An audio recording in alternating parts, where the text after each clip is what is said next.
থাকে বলো আরো জোরে জোরে জোরে চান্দিনাতে ডাইনে কেন।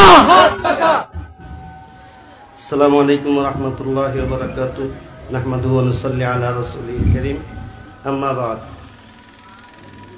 উপস্থিত ওলামায়ে কেরাম, বিশেষভাবে উজানি মাদ্রাসার সম্মানিত মহাপরিচালক হযরতুল আল্লাম জনাব মাওলানা মাহবুব আলাহি সাহেব দামাত বারাকাতুহু, আমার বড় ভাই মাওলানা ইহতেরামুল হক সাহেব সহ আমাদের কারি ইব্রাহিম সাহেব রহমতুল্লাহ আলাইহির আওলাদরা অনেকেই এখানে উপস্থিত আছেন।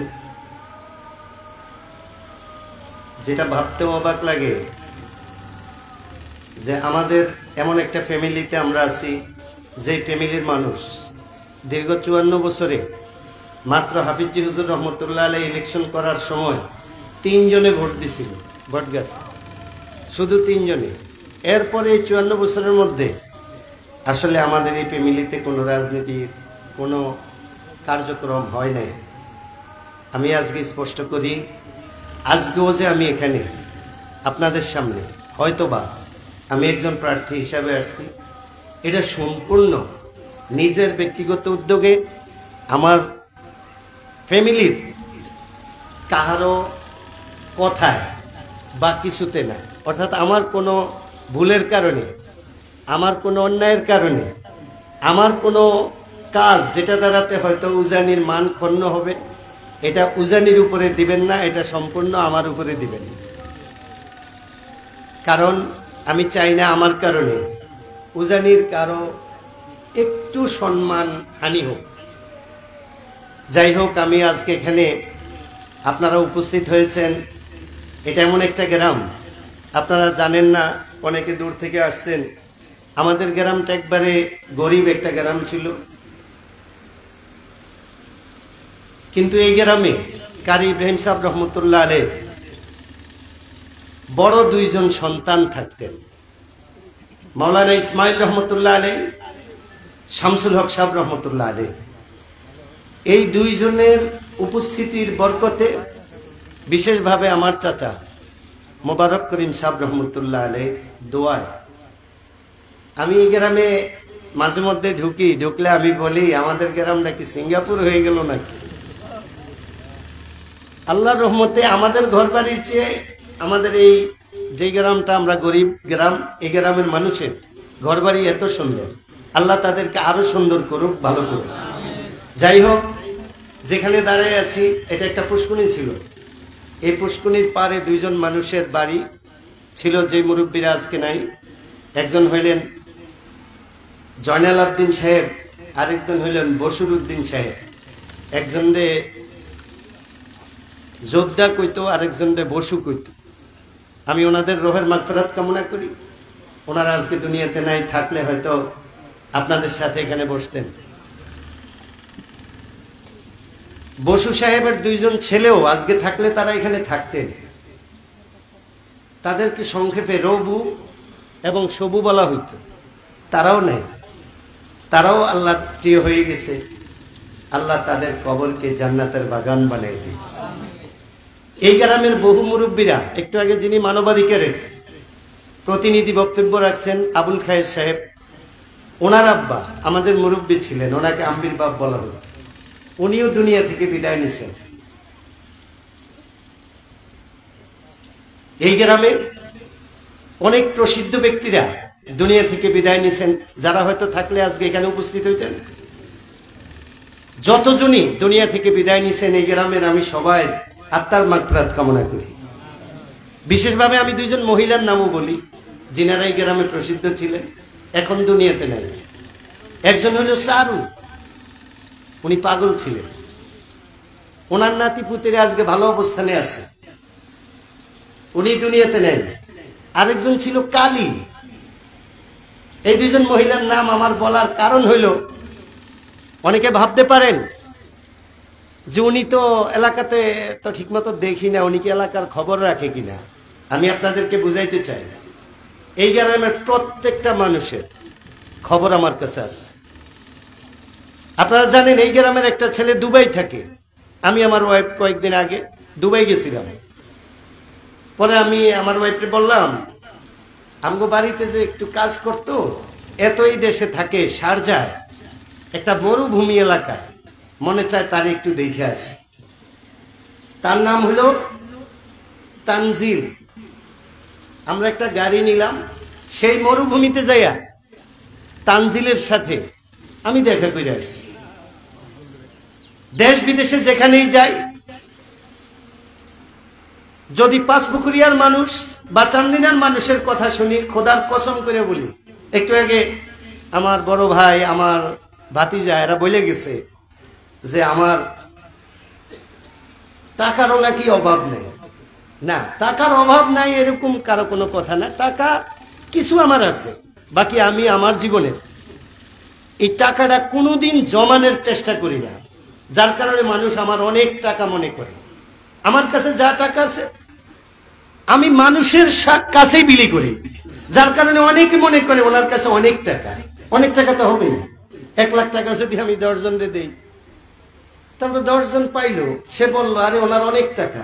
আরেকজনে 20 লাখ টাকা কামাইছে, 20 লাখ টাকাই রেখে দিছে, যে আছে না আছে কেউ জানে।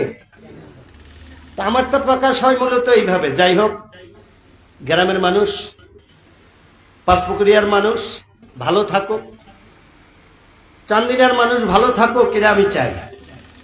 আমার কাছে যখন ইলেকশনের কথা প্রথম প্রস্তাব আসে, আজ থেকে 6 মাস আগে, আমি অনেকের সাথে আলোচনা করছি, উলামা ইকরামদের সাথে। আজকে এখানে যারা বক্তব্য রাখছেন আপনারা জানেন না, কিন্তু অনেকে খেলাফত মজলিসের নেতা, অনেকে বাংলাদেশ খেলাফত মজলিসের নেতা, অনেকে ইসলামী ঐক্য জোটের নেতা, এবং ছোটখাটো নেতা না, ওনারাই আসলে প্রার্থী হওয়ার কথা ছিল। কিন্তু যখন আমার কথা আলোচনায় আসছে, সবাই নিজেদের প্রার্থীরা গুটাই নিছে যে আমরা ওনার বিরুদ্ধে, ওনার সাথে প্রতিদ্বন্দ্বিতা করে ইলেকশন করব না।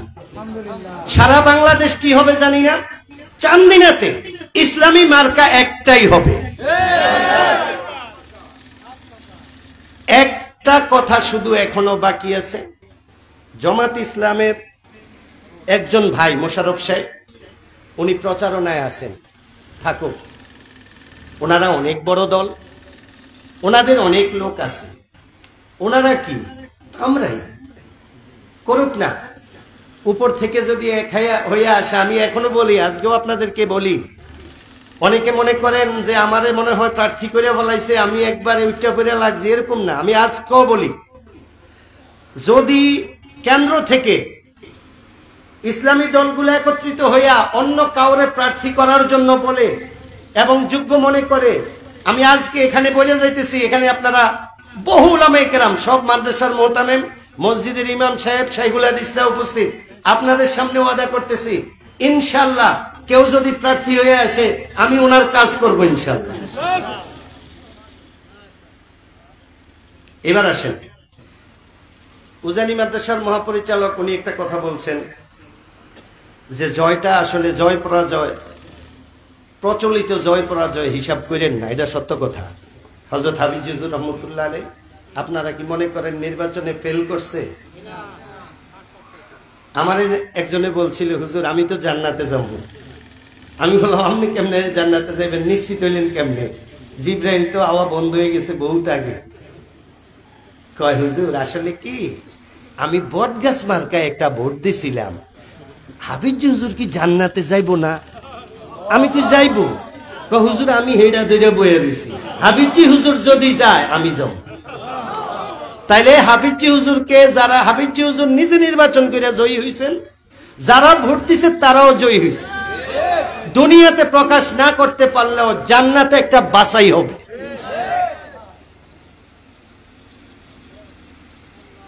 আমাদের দেশে 5 থেকে 6 জন মানুষ সংসদ সদস্য নির্বাচিত হয়েছিল।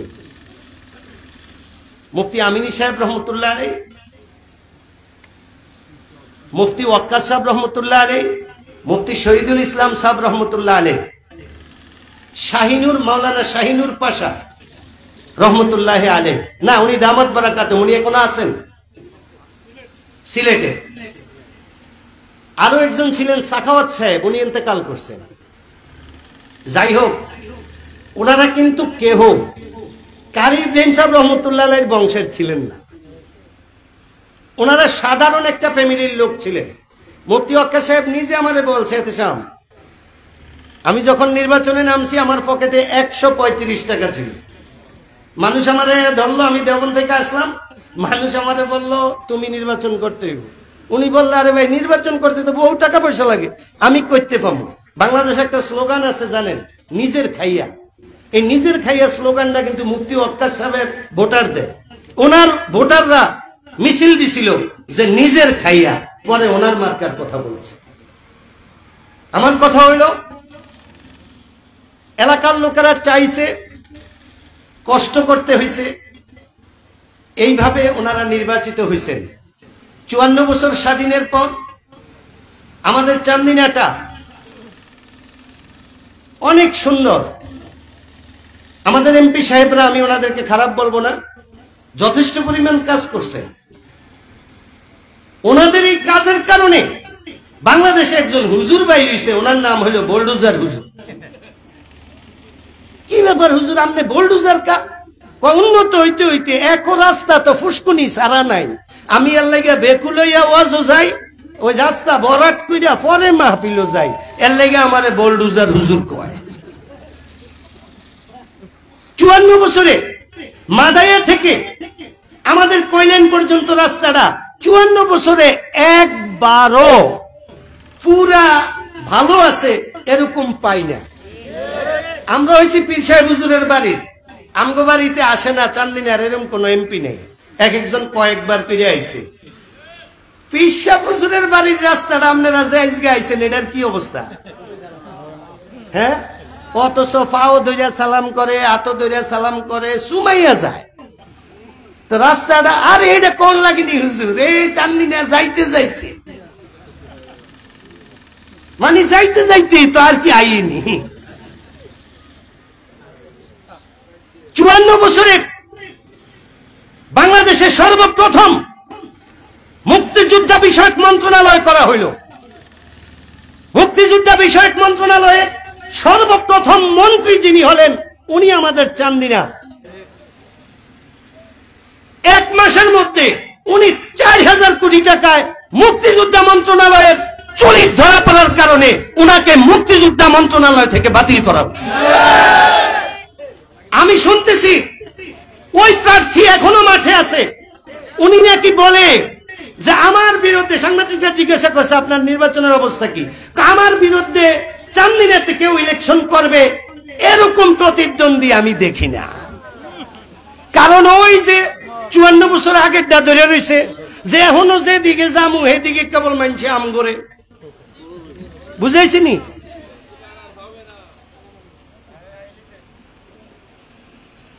আরে আমাদের শুধু মুক্তিযোদ্ধা বিষয়ক মন্ত্রণালয়ের 4000 কোটি টাকার বিচারের কাঠগড়ায় যদি দাঁড়ান, আপনার তো প্রার্থী হওয়ার যোগ্যতায় থাকবে না। কারো দোষ দিব না, ওনারা চান্দিনার জন্য অনেক করতে চাইছেন, করতে করতে রাস্তার নাই সালবাকলা, কোন দিক দিয়ে গাড়ি না। আমি এই 15 দিন নির্বাচন উপলক্ষে চান্দিনাতে আসার কারণে আমি গত 5 দিন আগে আমার গাড়ির 1 লক্ষ টাকার কাম করান লাগছে। কারণ কোন দিক দিয়ে গেলে গাড়ি আগের জায়গা তার থায় না। তো উন্নয়ন করার তো ওনারা যথেষ্ট চেষ্টা করছেন। আমার কথা হইলো ভাইয়েরা, আরেকটা জিনিস জানেন, সবচেয়ে বড় কাদেরকে ভোট দেন জানেন? মসজিদ, মাদ্রাসা, গুরুস্থান, স্কুল, কলেজ, এগুলার জন্য যে সরকারি বরাদ্দ আছে, মনে করেন 1 কোটি টাকা আছে, 15 লক্ষ টাকা আগে হেরা রাইখা দেয়। অর্থাৎ 85 লক্ষ টাকা আপনার গুরুস্থানে পাইতে পারে বা মসজিদ মাদ্রাসায় পাইতে পারে। এখন কিন্তু ওটা নাই, এখন প্রায় 40 লক্ষ টাকা রাইখা দেয়। যিনারা আজকে এখানে প্রার্থী হওয়ার জন্য আমাদের কাছে ভোটের জন্য আসে, আমি কষ্ট পাই যখন আমি দেখি এক একটা ওয়ালে ওয়ালে বিভিন্ন জায়গায় আমাদের যুব সমাজ তাদের মতো নেতার ছবি দিয়া, তাদের ছবি দিয়া তারা তাদের প্রচারণায় নামে, তখন আমার খুব কষ্ট লাগে। কারণ এরা হয়েছে ওই নেতা, আমাদের গ্রামের একজন মানুষ গেছিল ওই নেতার কাছে, এমপি সাহেব আমাদের গ্রামের রাস্তাটা তো করে দিলেন না। ওই এমপি সাহেব বলছেন ইলেকশনের সময় তোমরা যেডি নিছো এডি তো আমি উড়াইতে পারি না, আগে হেডি উড়ে নয় পরে তুম করে দিন। এটা তো আমাদের দোষ, আমরা কেন তাদের কাছে বিক্রি হই?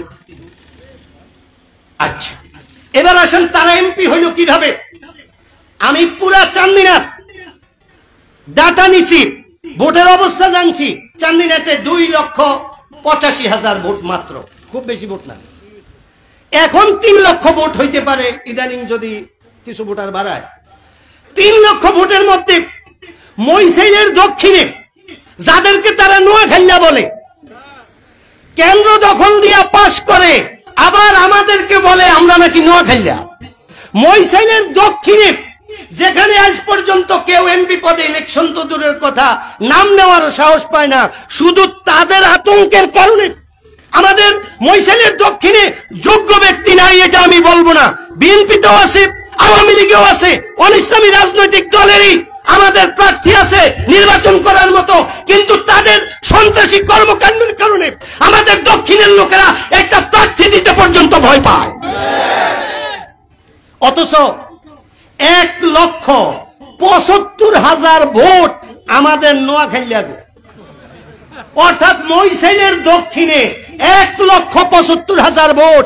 আমি চাই এই 1,75,000 ভোট ভৌগোলিক কারণে আমরা নিজের অবস্থানে আসি, দেখবেন প্রার্থীরা মইসাইলের দক্ষিণে আসার সাহস পাবে না।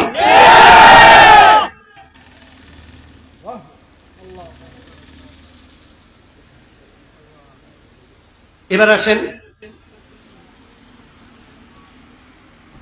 সময় অনেক হয়ে গেছে, আপনারা তো ভোটের ব্যাপারে চিন্তা করতেছেন। 54 বছর কেবল শুনছি, আরে হুজুররা একই আইলে না, হুজুররা একই আইলে যে কি ভোট দিতাম, একবারে হুজুর গুলাইগা ভোট লইয়া রাখছে, দেওয়ানের সুযোগ পাইতেছেন। এরকম শুনেন না? আমার এক ফুফাতো ভাই এখানে আছে, মাওলানা হাফিজুর রহমান সাহেব, ওনার সাথে সকালে আমার কিছু নির্বাচন নিয়ে কথা হয়েছে। ভোটাররা বলে প্রার্থীরা আইয়া কয়, আগে বিভিন্ন কাম করাইছে, শেষ পর্যন্ত ওনার টাকা পয়সা আছে, ভোটো দ্বারা করাই দিছে। ভোটো দ্বারা আমনের খুব ভোট দ্বারা, তো ভোটাররা দাঁড় করাই দিছে। তো উনি বলে কোন কি করতে হইব, আমি তো কোনো লোক দেখি না আমার। আরে বাপরে, আমনের লোক না দেখলে কি, আমনের ভোট সাপা সাপা, আমনের সাফা ভোট, আপনি এই ভোটটি দেখতে চান? কয় হ, এটি সব বদমাইশের সমাজে এখন ওই লোক কিন্তু আছে। কত কি করতে হইব এটি দেহনের লেগে, কয় 4-5টা গরু জব করে, জব করে একটা খানা দেন, দেখবেন সব ভোটার আয়া পড়ে। আসলে উনি 4-5 গরু জবাই করিয়া সব ভোটার না বাইরে হয়ে গেছে, সাফাতে ভোটার বাইরে হয়ে গেছে। দালালরা এত শয়তান, খাইয়া যে যাই গিয়া এই নেতারে আবার এই দালালেরা কইতে আছে, আবার কিন্তু ভোট পর্যন্ত করে দেখতেন না, এরা সাফা। অর্থাৎ এরা শুধু খানার সময় বাইরে হয়, আর নইলে ভোটটি সাফা, আসলেই সাফা, হে আর ভোটে পান না। আপনারাও যে ভোট দিবেন দেওয়াইবেন, এটি কি সাফা না বাইরুন্যা? 54 বছর কেবল পান না হুজুর করে ভোট দেওয়ানের লেগা। এখন আমি যদি প্রার্থী হই, আমি কালকে এক জানাজায় গেছি, একজন মারা গেছে আমাদের কাশেম ভাই রহমতুল্লাহ আলাইহি, ওনার আম্মা মারা গেছে। আমি হঠাৎ জানাজায় গেলাম দেওকামতা, আমি গেছি, রেহারা ধরছে, হুজুর আমনে জানাজাটা পড়ান, ওনার ছেলেরা আত্মীয় স্বজনরা। তা আমি জানাজা পড়াইলাম। 54 বছর জাগর এমপি বানাইছেন, ওনারা তো আমগো জোয়াগি ইউনিয়ন আইয়া কতটি জানাজা পড়াই গেছে না? হ্যাঁ, কয় কি নামাজ তো পড়াইছে, হ্যাঁ, আজান দিছে।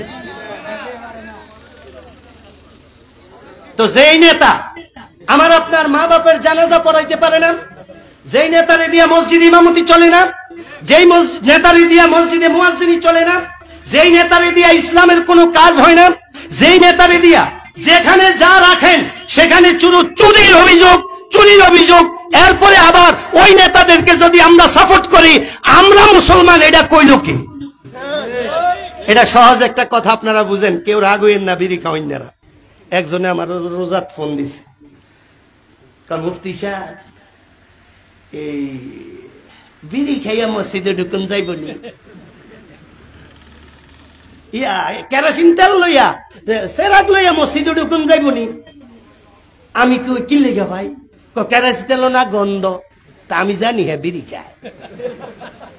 আমি আরে আসলেই তো, আমি কি কেরোসিন তেলটা থাই কই? হুজুর ডিপেটার ভিত্তে। আমি কি ভিত্তের তেল লই আপনি ফেরেশান হয়ে গেছেন?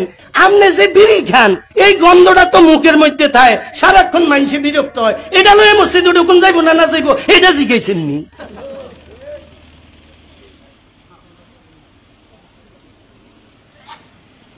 কেবল হুজুর করে ভোট দিবেন, চিন্তা করতে আছেন হুজুর রে একাই আইও দিয়া সেই চালাইবেন, এটা নাম না কথা।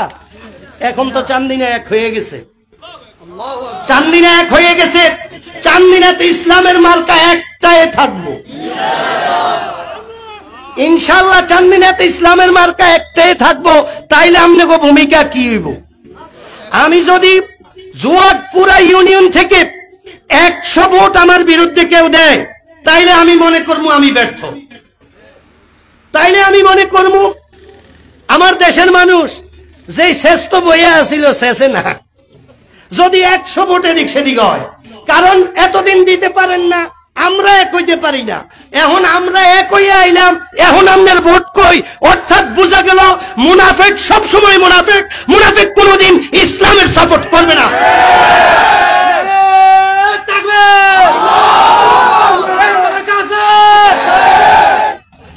যাই হোক, নামাজের টাইম হয়ে গেছে। আমি আশা করব আমরা যদি নির্বাচনে আসি, একটা ভোটও যেন কোথাও থেকে, আমার কাছে বহু ধরনের খবর আছে, এখানে আহলে সুন্নাত ওয়াল জামাতের লোকজন আছে, আল কাদেরী সাহেবরা আছেন, বিশ্ব জাকের মঞ্জিলের লোকজন আছেন, আড়াইবাড়ির লোকজন আছেন। আমি সবাইকে বলবো, আমরা নামাজ কিন্তু 5 ওয়াক্তই পড়ি, এমন না যে অন্য তরিকার হওয়া নেই, আমগো নামাজ 6 ওয়াক্ত। এটা হয় যেই নামাজ যত রাকাত ফরজ, এটা কি অন্য লাইনের হওয়ার কারণে এটা বাড়ছে কমছে? তো সব ব্যাপার যেহেতু ঠিক আছে, সাধারণ কিছু কারণে আমাদের মধ্যে মতভেদ ভুলা আমরা একটা চান্দিনার ইসলামের এবং দাতব্য খাতের একটা টাকাও যেন চুরি না হয়, এই জন্য একজনকে এমপি বানানোর চেষ্টা করবো ইনশাআল্লাহ। আর হইল চাঁদাবাজি হবে না চান্দিনাতে ইনশাআল্লাহ। কেউ অটো থামাইয়া বলবো না 10 টাকা দে, এটা এমপি সাহেবের। কারণ আমি মিথ্যা মামলা হবে না যে আমি বিএনপি করি, আমি ঘরে শুইতে পারি না, এমপি সাহেব আমার নামে কেবল মামলা দেয়। আমি আওয়ামী লীগ করি, এমপি সাহেব আমার নামে কেবল মামলা দেয়, আমি ঘরে শুইতে পারি না। না, ঘরের দরজা খুললে শুইবেন। আমিরুল মুমিনিন হযরত ওমর রাদিয়াল্লাহু তাআলা আনহুর ঘটনা আপনারা জানেন। যাই হোক, অনেক বড় কথা, অন্য সময় কথা হবে। আপনারা দ্বীনের স্বার্থে ইখলাসের সাথে আপনারা চিন্তা ভাবনা করবেন, একজনে 1000 ভোট ঠিক করার চিন্তা করবেন, খরচ করার মন মানসিকতা রাখেন। আমাদের এখানে অনেক উলামায়ে কেরামরা আসছেন, সবাইকে ধন্যবাদ। এবং আমাদের সামনের বুধবারে আমাদের একটা শোডাউন আছে। আমরা কারি ব্রেন সাহেব রহমতুল্লাহ আলাইহির কবর জিয়ারতের মাধ্যমে উজানি থেকে আমরা একটা শোডাউন দিব। আমাদের চিন্তা হইল এমন একটা শোডাউন হবে যেন কোনো প্রার্থী অতীতে চান্দিনা চিন্তা করে না এত বড় শোডাউনের ভবিষ্যতেও যেন কেউ এটা চিন্তা না করতে পারে, এরকম একটা শোডাউন হবে ইনশাআল্লাহ। এরপরে যিনি বলছেন যে আমি কোনো প্রতিদ্বন্দ্বী দেখি না আমার সাথে ইলেকশন করার, উনি যেন এমন হয়ে যায়, জাপানি মুলা দেখছেন কত বড় কত মোড়া, কিন্তু আলগাইলে দেখবেন আয় হালকা কি রে, ভিত্তে কিছু নাই। আমি চাই এরকম কথা চাই না, তা বক্তব্য রাখছেন, প্রত্যেক ওয়ালে তার ছবি থাকবে, ঠিক আছে, কিন্তু কেন্দ্রতে তার কোনো ভোট থাকবে না, ভিতরে কোনো ভোট থাকবে না, এরকম ভাবে হইতে হবে।